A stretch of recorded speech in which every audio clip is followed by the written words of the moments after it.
Welcome back, ladies and gentlemen, boys and girls, to the Lessons on English for Academic Purposes call-in talk show. I'm your host, Dylan Regis, and today we have a submission from a UE Global Campus first year Foundation 1001 student. We'll call him Joshua.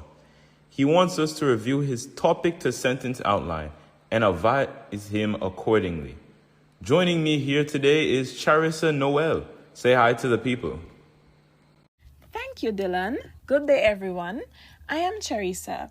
As said, today we will be breaking down Joshua's topic to sentence outline. More specifically, discussing its strengths and weaknesses, making recommendations for revising the outline. Then, we will open the phone lines to persons who have recommendations to the student. Take it away, Dylan.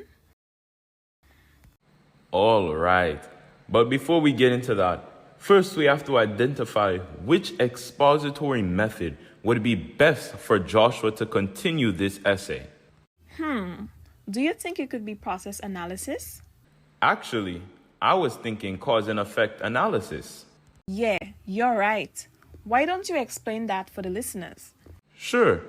The cause and effect analysis method is the best approach for this topic. It allows for a thorough and in-depth examination of how visa restrictions in Africa directly affect the economy and tourism.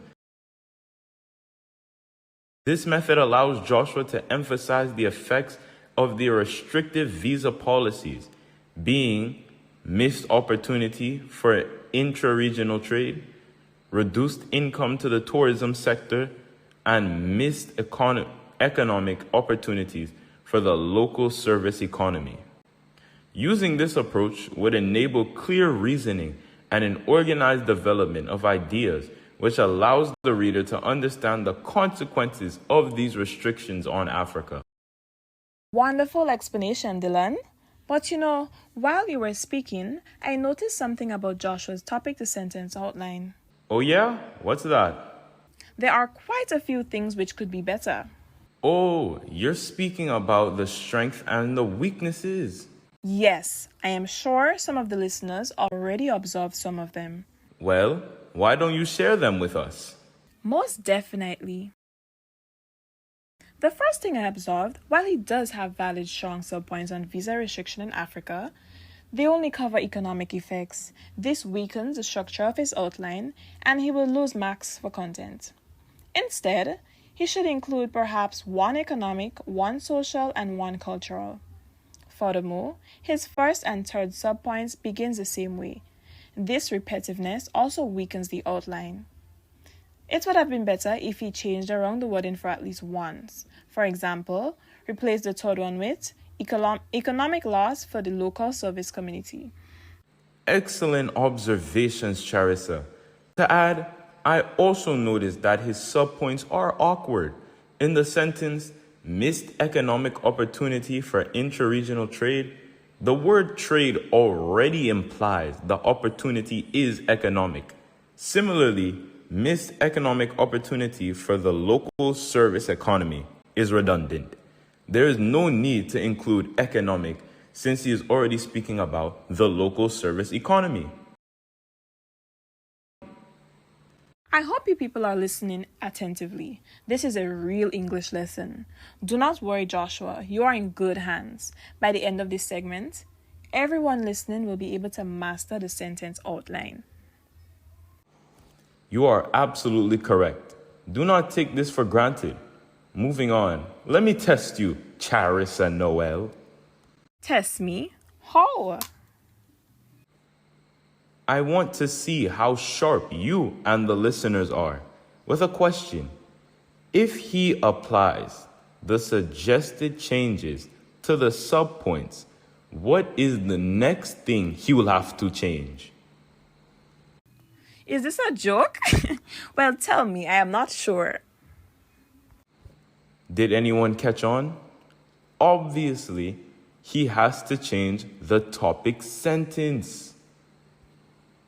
Whoa, Dylan, very funny. Anyways, right now, let's open the phone line to anyone who would also like to help Joshua write his expository essay.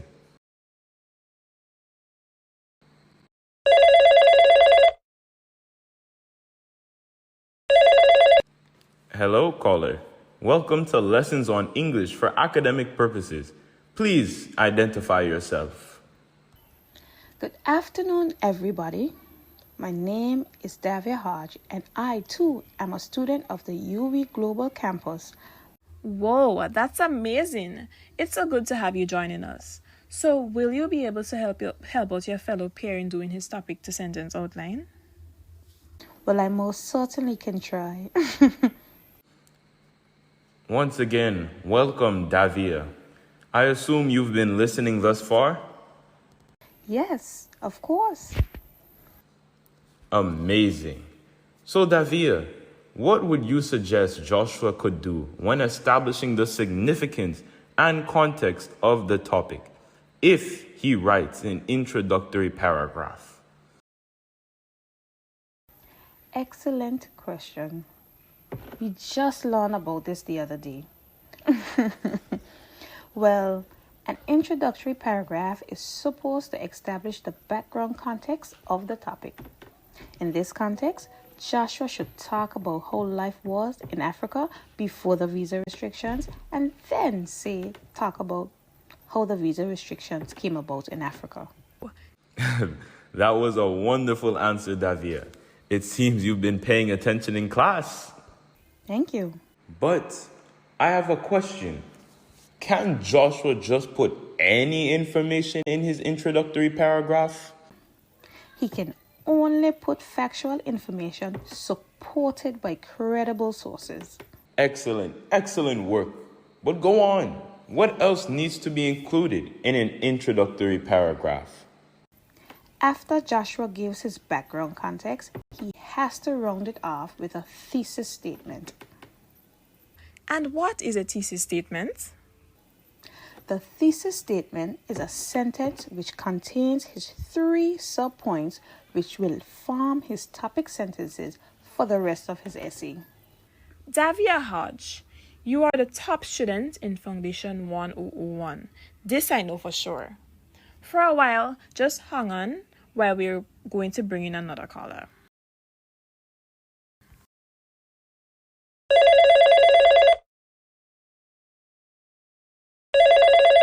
Hello. Welcome to the Lessons on English for Academic Purposes call-in talk show. Go ahead and introduce yourself. Wow, I'm like your guys' biggest fan. My name is Adisa Neves. Hello, Adisa. You don't mind if we ask you a few questions about Joshua's expository essay, don't you? No, I don't mind. All right. Well, tell us, are you familiar with the T's?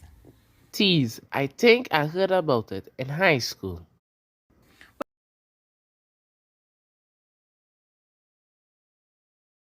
Tease. T stands for topic sentence, explanation, example, evidence, and summary. Wow, that's a lot of examples and evidence. So how do you think Joshua can use that for the topic sentence? Reduction of income to the tourism sector is an outcome of visa restrictions in Africa. Tease is meant to ensure you have enough content and good structure in your body paragraph. First, T meaning topic sentence. Joshua should begin with the topic sentence, writing exactly how it is stated in the topic the sentence outline. The next E, explanation. He will explain the elements in the topic sentence. In this case, he should explain how visa restrictions have affected the economy in the tourism sector. The other 2 E's means example or evidence of said feature. Thus, Joshua will have to get examples from credible or reliable sources, and not sources such as Wikipedia, to ensure his input provides adequate content. Lastly, S means summarize. Joshua is to precisely summarize his points in one concluding sentence. Amazing work, Adisa. You're absolutely correct. As we wind down, there is one last question I want Davia and Adisa to answer. What suggestions can you make for Joshua when writing his concluding paragraph? Okay, I'll go first. The first thing to note is he does not start with in conclusion or any transitional word, but he gets right into it. Also, the conclusion should not state any new information. Yes, and then when he begins to write, he firstly has to restate his thesis using different words, then summarize his main points and synthesize them. And Davia, can you explain what it is to summarize and to synthesize his main points? Summarize means to briefly restate the main points or ideas of what Joshua said in different words, without adding any other content that's not in the body paragraphs already. To synthesize means to combine his main points with his topic sentence to show how they connect or relate.